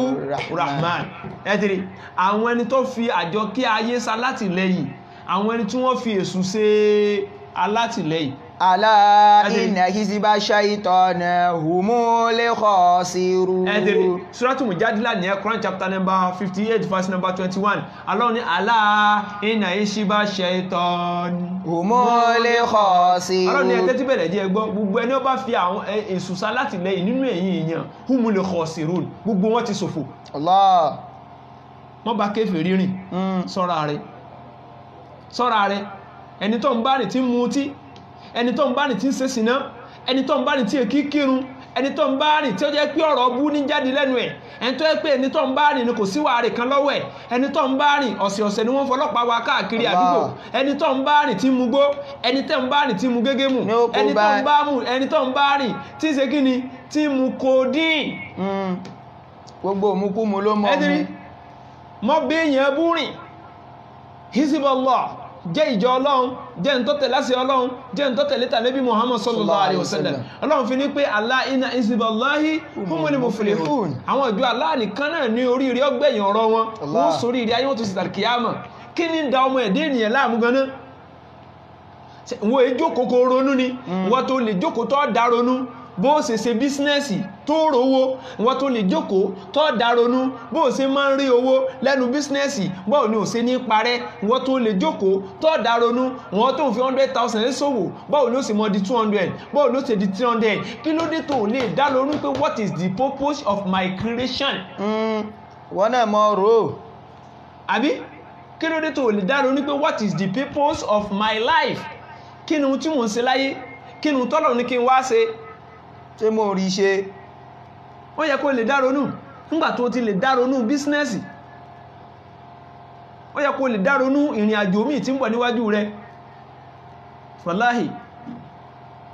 fásitì táwọn lò kan lò lẹ́ẹ̀kan nínú Suratul Imran chapter 3 verse number 191 ẹ̀hẹ́n wala junubin ọ̀nà ni wala junubin tí wọ́n bá tún fẹ́ gbé kẹlẹ̀ báyìí wọ́n ìsúnmọ̀ rẹ̀ tí Ọlọ́run bá ń sóní wa tafakkaruna fi khalqis samawati wal ard Ọlọ́run bọba Allah subhanahu wa ta'ala ó ní yatafakkaruna fi khalqis samawati wal ard wọ́n wá ronú nípa dídá sánmà àtilẹ̀ wọ́n wò báyìí Allah ẹ̀dìrí wọ́n bá wò báyìí wọ́n àgbẹ̀ Rabbana ma khalaqta hadha batila wọ́n wá ní Ọlọ́run ọba ò Rabbana olúwa wa ma khalaqna hadha batila Ọlọ́run ọba ò dá ilé ìfẹ́rẹ́ ṣíṣe kò dá lásán kò dá fún àwàdà rárá Ọlọ́run ọba dá láti fi pe èyàn sákèsí ni kó lè ronú ipé òun Ọlọ́run bá sì ń exist láì sí òun sẹ́ ìhun nǹkan mi ò lè bẹ́ẹ̀ ẹ̀dìrí nítorí pé láìsí fóònù láìsẹ́ni tó ṣe fóònù ò lè ṣe gíní ò lè bẹ́ bẹ́ẹ̀ náà ní láìsí Ọlọ́run kan mí ò lè bẹ́ mọ́ Ọlọ́run ọba tí ń bẹ ni wọ́n fi mẹ́ wàláì tí ò bá sí ni ò lè sí ẹ̀ráwọ̀ èèyàn bá ṣe ń reproduce ni ẹ̀ bá ṣe ń bímọ ta ní ń kún Ọlọ́run lọ́wọ́ ń bẹ̀ kò sí àbí ogo tá mọ̀ fẹnu yarin ọbẹ̀ kìíní ìmọ̀ bẹ́ ṣe tọ́mọ̀ pàṣẹ pé ń tó fẹ́ lélẹ̀ èyí tọ́lọ́run fẹ́ ní ọ̀sẹ̀ Rabbana ma khalaqta hadha batila wọ́n ní olúwa wa ọ̀dá ilé yìí fún ìranù kò sì dá fẹ́rẹ́ ṣíṣe lásán subhanaka fakina azaban wọ́n wá mímọ́ fún Ọlọ́run dákun là wá kò níbi táti gbé wọn náà iṣẹ́ tàṣe tí ó gbé àwọn èmi àti ẹ̀yàn ọmọ ìyá mi tẹ́ ń wò mí gẹ́gẹ́ bí Suratul Imran chapter number 3 verse number 191 tó ní pé Rabbana ma khalaqta hadha batila Ọlọ́run ọba ọ̀dá ilé yìí fún eré ṣíṣe kò sì dá fún ìbàjẹ́ kò sì dá fún ìranù subhanaka fakina azabanna mímọ́ fún Ọlọ́run ọba fakina azabanna dákun là wá kúrò níbi náà Ọlọ́run dákun mọ́ jẹ wá níyà o Ọlọ́run mọ́ ṣàwọlá títóbi rẹ mọ́ ṣàwọlá agbára rẹ mọ́ bí ẹni Allah subhanahu wa ta'ala wọlá fásí inú al-Qur'anil Karim wọlá agbára àwọ Ọlọ́run wọlá títóbi ìwọ Ọlọ́run wọlá bí Ọlọ́run má sí ń jẹ́ Ọlọ́run tó sọ fẹ́ lómi iná tayé Ọlọ́run níjà wọ̀ iná tàlìkìyàmọ́ Ọlọ́run níjà wọ̀ ìtínì ayé Ọlọ́run níjà nípìn bẹ̀ ìtínì tàlìkìyàmọ́ Ọlọ́run níjà nípìn bẹ̀ wàhálà tí ń bá ayé fúnra lọ́wọ́ Ọlọ́run mọ́ ṣàwọlá fásí yìí Suratul Imran chapter number 3 verse number 191 tó fi ròyìn Ọlọ́run dákun iná ayé wọ́n fi jó wa iná nù sàárè wọ́n fi jó wa gbogbo tí náà ti ń jó torí pé COVID-19 iná ni o wàláhì yálà yá náà lọ́lọ́run rẹ́ sáwọ èèyàn lórí ilẹ̀ Ọlọ́run àbíọ́ ni wọ́n fi jó ẹni kọ̀ọ̀kan wọ́n fi jó ẹni kọ̀ọ̀kan gbogbo ẹ̀yin ọmọ ìyá mi nínú ẹ̀sìn wa Ọlọ́run bá dákun ṣàforíjì ẹni kọ̀ọ̀kan wa ìdí ni ẹ tí Ọlọ́run bọba àlékè ọlá tí ò fi fi èmi àti ilẹ̀ láti máa pè wá ní àkíyèsí láti lè jẹ́ pé ká mọ̀ pé what is the purpose of our life kí nìdí gan tí à ń fi ń lò sẹ̀mí ayé èyàn ni àkíyèsí ìtọ̀sán àti ti òru tí Ọlọ́run bá ń pè wá sí ẹ̀yin ọmọ ìyá mi ẹ jẹ́ wá mọ̀ pé ká tó wá dé àwa àgbà àdéhùn lórí ibi tí à ń bọ̀ wáyìí ẹ̀dámọ̀ ìyá láì mú orí o wàláyà àgbàdéhùn bẹ́ẹ̀ni kọ́kọ́ bá mi lọ sínú Suratul A'raf chapter 7 láti verse number 172 172 kájáde Suratul A'raf chapter 7 verse number 172. Wa idh akhadha rabbuka min bani Adam min zurihim. Mọ̀ bọ̀ wá díẹ̀díẹ̀. Wa idh akhadha rabbuka. Ọlọ́run ní rẹ̀ Muhammad ṣe rántí ìgbà tí Olúwa rẹ̀ ń gba àdéhùn min bani Adam lọ́dọ̀ àwọn àrọ́mọdọ́mọ ànábì wa Ádámà min zurihim min zurihim nínú lára àwọn àrọ́mọdọ́mọ ànábì Adam nígbà tọ́lọ́run dá Ádámà tán gbogbo àwa tá wáyé pátá Ọlọ́run wá ní ká jáde ní bàrádì ànábì Adam. Allah. Ìgbà tá wá jáde tán Ọlọ́run wá ní kó wẹ̀yìn ǹgbọ́ wá wẹ̀yìn lọ́wọ́ rí gbogbo wa lọ́kàn rìn ànábì sọ̀sọ́rọ̀ lọ sọ bẹ́ẹ̀ fún wa. Ọlọ́run wá ní ẹni tí ò sí nínú àwọn ẹni tí wá Ádámà ń fojú wò lẹ́ni kò ní wá sáyé. Allah. Ẹ̀tìrí Ọlọ́run ní níbẹ̀ àṣẹ èmi àti yín àti gbàdéhùn níjọ́ náà min zuriyatihim. Ẹ̀tìrí inú àwọn àrọ́mọdọ́mọdọ́mọdọ́mọdọ́mọ tí èdèrí ti wá àtàwọn míì náà tí wọ́n túnbọ̀ títí tí ayé ò fi parẹ́. Ẹ̀tìrí Ọlọ́run bọ́bá àlékẹ́ Ọlọ́run nígbà yẹn a gba àdéhùn yẹn wa shahadahum ala anfusihim. Ọlọ́run bá ní àwa gan fún alára wa ń gbà yẹn a tún wá jẹ́rìí sádéhùn yẹn gbà náà. Ẹ̀tìrí Ọlọ́run gbà déhùn lọ́wọ́ wa àdéhùn yẹn yóò sọ ní sí o ìyẹn nígbà àkọ́kọ́ tèmi àti yàn jẹ́ nǹkankan tí wọ́n lè sọ pé báyìí ló kọ wa. Allahu Akbar Allahu Akbar Allahu Akbar. Ẹ̀rí Ọlọ́run bá ní pé a gba àdéhùn gbà yẹn Ọlọ́run bá ní pé àwa náà wá jẹ́rìí sádéhùn yẹn bẹ́ẹ̀ ipa àgbàdéhùn yẹn náà níjọ́ náà lọ́wọ́. Alastu bi rabbikum. Ọlọ́run bá ní alastu bi rabbikum sẹ́mi lolúwa tó dá yín. Ìbéèrè ńlá táwọn kan délé ayé lẹ́ni tó yẹ pé Jésù ni wọ́n máa dáhùn pé Jésù wọ́n máa sìn o òun ni wọ́n máa ṣiṣẹ́. Ọ̀pọ̀ ènìyàn ni wọ́n sọ pé ta lọ́lọ́run àwọn Jésù dá wọn lọ́lá òun ni wọ́n máa sìn. Ẹ̀mọ̀ ìyá mi kódà wọ́n tún mọ́ fi Jésù bí Ọlọ́run. Wọ́n tún pé lọ́lọ́run. Ẹ wo àdéhùn tí àrọ́mọdọ́mọ Ádámà ń gbà gbogbo adarí hurun lọ́kùnrin àbí lóbìnrin. Alastu bi rabbikum. Sí èmi ni Olúwa yín. Ìbéèrè ńlá. Alastu bi rabbikum sí èmi ni Olúwa yín. Qalu bala shahidina. Ọba ní bẹ́ẹ̀ ni a jẹ́rìí sí pé wọ́n lolúwa wa. Ẹ̀dìrí Ọlọ́run níjọ́ tá ń gbàdéhùn yẹn èmi àti níjọ́ ní àti gbàgbé. Ẹ wá délé ayé ẹni Jésù ẹ̀yàn mọ̀ yá mi ẹ wò Greek Bible rèé lọ́wọ́ mi. Greek Bible òun rèé eléyìí bèsì lórí àwọn Protestants náà lọ́kọ́ but Christian scholars 32 Christian scholars highest eminent backed by 15 cooperative Christian denomination. Àwọn ni wọ́n ṣe gíní àwọn ni wọ́n kọ ilé. Greek Bible ni ẹ jẹ́ kí n ka ẹsẹ̀ ẹyọ kan ká tó mọ lọ lórí ọ̀rọ̀ wa nínú tí àwọn Christian máa ń lò láti fi Jésù wé Olúwa tí sọ Ọlọ́run ọba ẹlẹ́dàá wa láti lè máa fi sin àwọn ènìyàn lọ́nà lórí ilẹ̀ alààyè. Allahu Akbar Allahu Akbar. Ọlọ́run bá sì ń dóde wá ẹ̀yin ọmọ ìyá mi ẹ̀rù òsì bà wá. Wọn Ádámù sọ pé in the beginning was the word was with God and the word was God. Àtètèkọ́ṣe ni ọ̀rọ̀ wà pẹ̀lú Ọlọ́run sì tún ni ọ̀rọ̀ náà ṣùgbọ́n kí ní yóò yé wọn ni wàláhì kò yé wọn. Ẹ máa wò nínú Greek Bible Greek ni mò ń kà ẹ̀dìrí òun rè á ọwẹ́ gan ẹ lè rí dáadáa ẹ lè rí ọwẹ́ gan. So ẹ máa wò nínú Greek Bible Greek text eléyìí àwọn ẹni tó kọ Christian scholar ni wọ́n ẹnìkan wà tó ń pè ní Douglas ó yẹ kẹ́ lè mọ̀ dáadáa J.D. Douglas ó yẹ kẹ́ lè mọ̀ dáadáa Thomas Robert Brown Phillips Comfort àwọn tí wọ́n kọ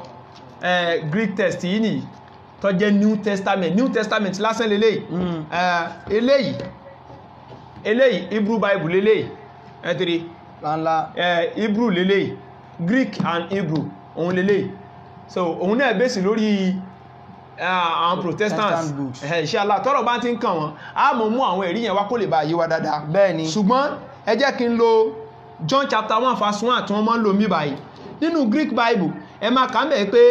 in arache in hologos kai hologos in prostontiho kai theos in hologa hutos in arache prostontios panta di auto egeneto kai choris auto egeneto hude in hegegona in autozoe kai ozoe in tophoston anthropon kai tophos in tiscotia final kai tophos u catelaben egeneto anthropas apestemino paratahu humanan Johannes.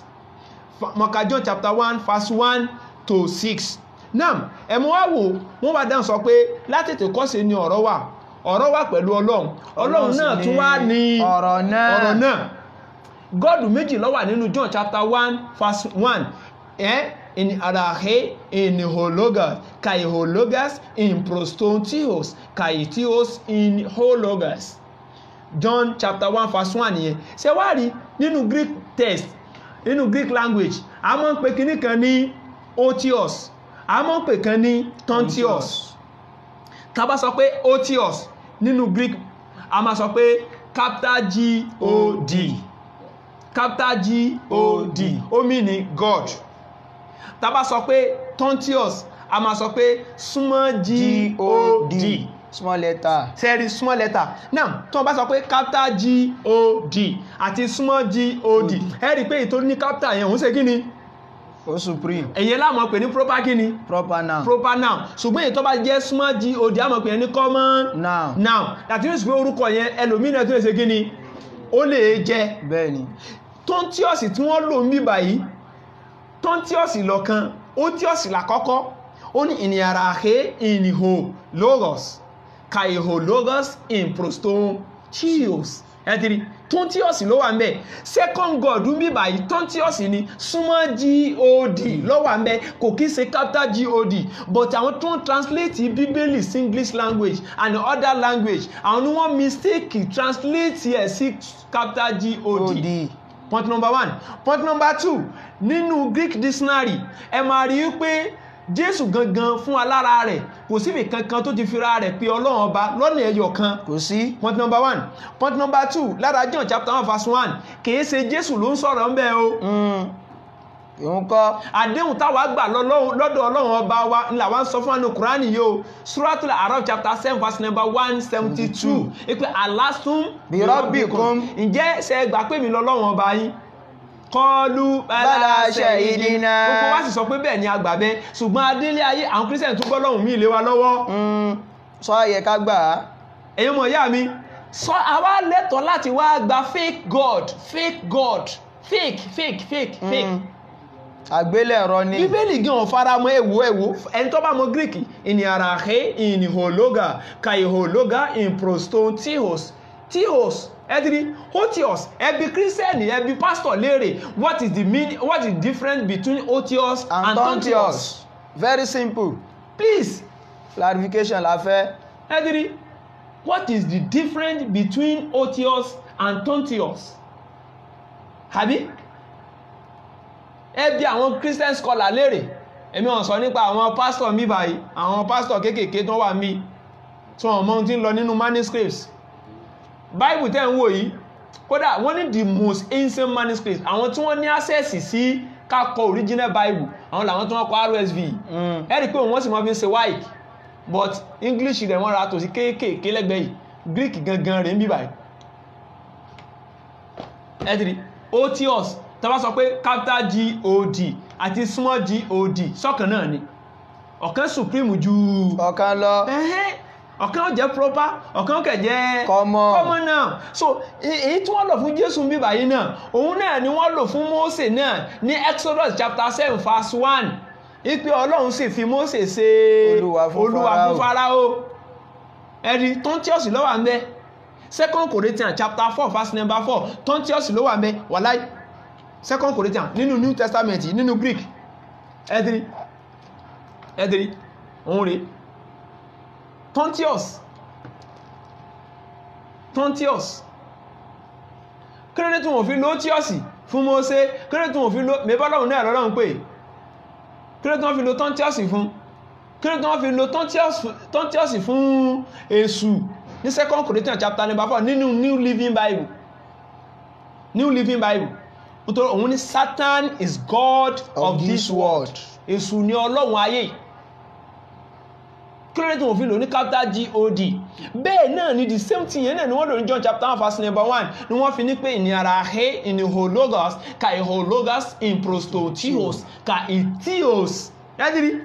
àkọ́kọ́ otios ẹ̀kejì tontios àti otios kò sí kò jọra wọn lọ́dọ̀ àwọn tí wọ́n lédè gan ìṣọ̀kan náà ẹ̀dẹ̀kú ayé sí dàmú ẹ̀dẹ̀ mọ́ sọ pé ẹ gba Jésù ní Olúwa àti olùgbàlà olú ti sọ bẹ́ẹ̀ fún wa lima talbisuna al-haqqa bil-batil ọlọ́run ní yá lálẹ́ kìtà lima talbisuna al-haqqa bil-batil wa taktumuna al-haqqa wa antum ta'lamun. Surah Baqarah Quran chapter number 2 nìyẹn verse number 43 up to 44 ọlọ́run bá lẹ́yìn ta fún ní tírà ẹ bẹ̀rù ọlọ́run ọba kí ló dé tẹ̀ ń pa òdodo mọ́ ẹ wá ń ṣàfihàn ẹ̀rọ ọlọ́run dẹ̀sí mọ́ òdodo ẹ wá ń fi pamọ́ pásítọ̀ kó gbéra rẹ̀ sépè lórí ọ̀tá tí ó bá mọ̀ pé ọlọ́run ọba ẹyọkan níbẹ̀ ẹ sọ fún pé lórí ọ̀tá kó gbéra rẹ̀ sépè bẹ́ẹ̀ èmi kọ́ ni mo sọ bẹ́ẹ̀ o ẹ lọ Suratul Imran chapter number 3 verse number 61 ọlọ́run tẹ bá ní Islam yìí sẹ́sìn tẹ lọ́lọ́run ọba mi tún bẹ ẹ bọ́ tẹ jájọ sépè ẹ̀dìrí ọlọ́run ní ẹjá jọ sépè ẹ̀dìrí ọlọ́run ló sọ bẹ́ẹ̀ o kìí ṣe mi o bẹ́ẹ̀ ni kápẹ́ ẹni tí ń bá ń parọ́ nínú mùsùlùmí àtẹ̀yìnjẹ́ tó ń pẹ̀rẹ́ lẹ́lẹ́sìn mi lẹ́yìn Islam pé kọ́lọ́run ó gégùn lé lórí fánẹ̀tì alìlà anẹ́tàláhì alẹ́ríkà síbí pé kọ́lọ́run ó gégùn lẹ́yìn tí máa parí so kọ́lọ́run tó lè sọ̀rọ̀ ọ̀rọ̀ ike sọ̀rọ̀ kéke bẹ́ẹ̀ ni òun la kà jáde nínú Greek gangan Greek ni kése English tó bá translate ẹ̀ correctly gẹ́gẹ́ bó ṣe yẹ kún ó translate ẹ̀ òun tó bọ̀lọ̀ wá bẹ̀ ni pé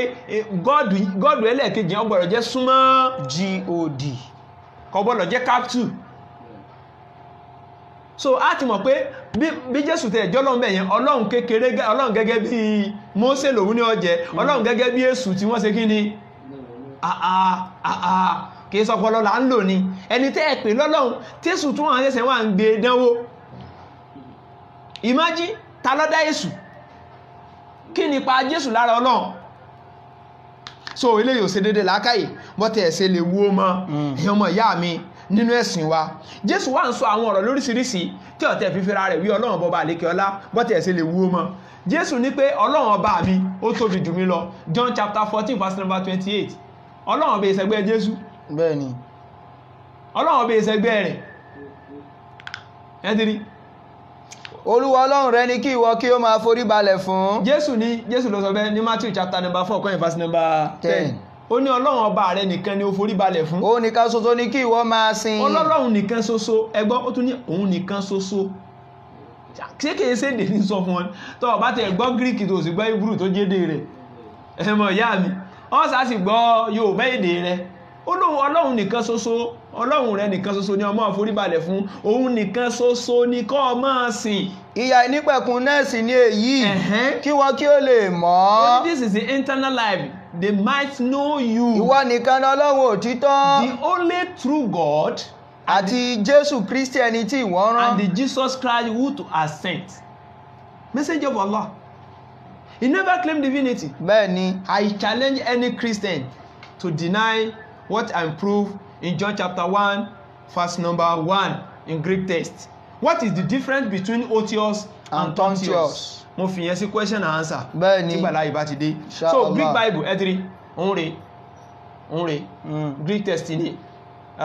inshallah. Now Ọlọ́run bá wà ń tẹ̀síwájú nínú fásì yẹn nínú Surah Al-A'raf chapter 7 verse number 172 tá ń bá bọ̀ yẹn tá fi yà lọ sínú ọ̀rọ̀ wọn ẹ̀hẹ́n. Antakulu yawmal qiyamah. Ọlọ́run kọ́mọ̀ wá já sí pé tó bá dijọ́ ọ̀gbìn al-qiyamah ẹ̀fẹ̀ mọ wá àwíjàre ẹ̀yin èèyàn. Inna kunna an hadha ghafilin. Ẹgbẹ́ àwa àmọ̀ tí wá gbàgbé ìyá rẹ o àmọ̀ tí wá gbàgbé o Ọlọ́run kọ́mọ̀ àdìpẹ́ sọ pé gbàgbé mú yín o ẹ̀mọ̀ ìyá mi adórí ilẹ̀ tán mélòó nínú wa ìlò ṣiṣẹ́ tọ pé kí nìdí tọ́lọ́run fi dá wa tó bá jẹ́ sí pé bá ṣe mójútó bísínẹ́sì bá ṣe kọ́lé bísínẹ́sì bá ṣe dolówó bẹ́ẹ̀ la mójútó pé a fẹ́ mọ̀dí tọ́lọ́run fi dá wa kò sẹ́ni tí ó sórí ibú ayé àtọ̀run bẹ́ẹ̀ ni kò sẹ́ni tí ó ṣìnà kò sí ẹ bá ṣe mójútó nǹkan ayé tó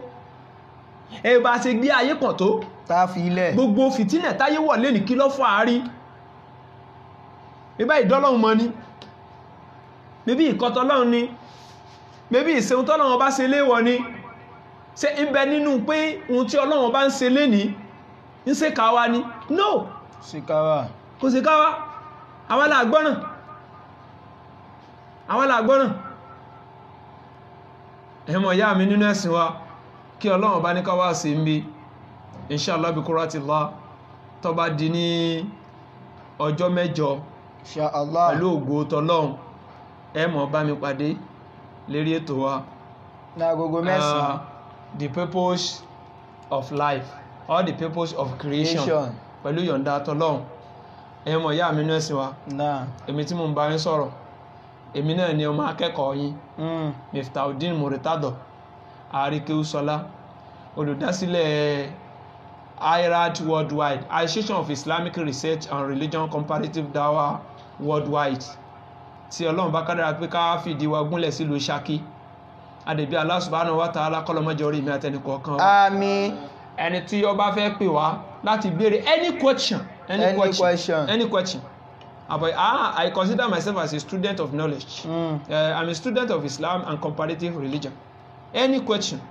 lè béèrè. Inshallah, I'm young, I will take it. Inshallah, màá gbìyànjú. With limited knowledge I have. So I'll try láti fi reply wa. Kọ́lọ̀ ọ̀bá kódà ń kó sànú ẹnì kọ̀ọ̀kan wa. Kọ́dẹ̀ sàlékún ìmọ̀ nẹ́fẹ́ ní kọ̀ọ̀kan wa. Gbogbo ojú tó ń wò mí kọ́lọ̀ kó bá mi sàlékún oore fún mi. Gbogbo ẹ̀yin tí ẹ wà ní ìjókòó pẹ̀lú wa Ọlọ́run bá sì dáadáa fún yín. Ọlọ́run bá abi Allah subhanahu wa ta'ala ìlú Ṣakí ọlọ́mọdé ó bàjẹ́. Ọba wa Khalid Muhammad Khalid Ọlọ́run bá sábà dúró tì wọ́n. Ọlọ́run bá dúró tì wọ́n. Ọlọ́run bá dúró tì wọ́n. Ọlọ́run má fìtínà wọn. Wọ́n bá lu Ṣakí jẹ́. Orílẹ̀-èdè Nàìjíríà president wa bẹ̀ látọ̀dọ̀ Buhari àti gbogbo àwọn elétò ọlọ́mọdé ó sú wọn. Àkókò tá a wà yìí ọlágbára lórí ilẹ̀ ọlọ́mọ wa jẹ́ ọlọ́mọ fìtínà wa ọlọ́gbọ́ ọlọ́run ọlọ́gbára ọlọ́run ọlọ́lá ilaha illallah. Ẹ lè pè mí sórí nọ́mbà mi 080 78 23 68 76 lẹ́ẹ̀kan sí 080 78 23 68 76 MTN line ẹ bá fẹ́ pè wá sórí ẹ̀ 081 47 27 17 08 lẹ́ẹ̀kan sí MTN line 081 47 27 17 28 08 ló parí rẹ̀. Inshallah. Pẹ̀lú yọ̀ǹda t'Ọlọ́run kọ́lọ́run kó san gbogbo alẹ́sàn. Àmín. La ilaha illallah. Àmín. Àrọ̀ wá ẹ bá subscribe sí page wa ní YouTube account wa. Inshallah. IRAD Worldwide. IRAD Worldwide. Tẹ́ bá ti search fún IRAD Worldwide. Wọ́n máa kọ wá lójú screen sí ibẹ̀ sí lè. Kẹ̀sì tó bá like Facebook page wa yìí náà. Inshallah bí kúrátìlá àwọn alẹ́mọ̀ bá ẹ̀yin náà láàánú sí mọ̀ bá pẹ̀lú yọ̀ǹda Ọlọ́run mọ̀ bí Allah subhanahu wa ta'ala kó dúró tì wá. Àmín. Màláìkì fi kó sí ṣẹ̀kan dúró ní Al-Qur'an al-Karim inú Suratul Isra'il Quran chapter 17 verse number 81 wa kulli ja'ala haqq wa saqal batil innal batila kana zahuqa. Ọlọ́run ní òdodo ti dé irọ́ ti sá lọ dájúdájú ohun tí wọ́n ń pè ní irọ́ kò tún gbérí mọ́. Wa akhiru da'wana alhamdulillahi rabbil alamin wassalamu alaikum wa rahmatullahi ta'ala wa barakatuh. Alaikum salam wa rahmatullahi ta'ala wa barakatuh.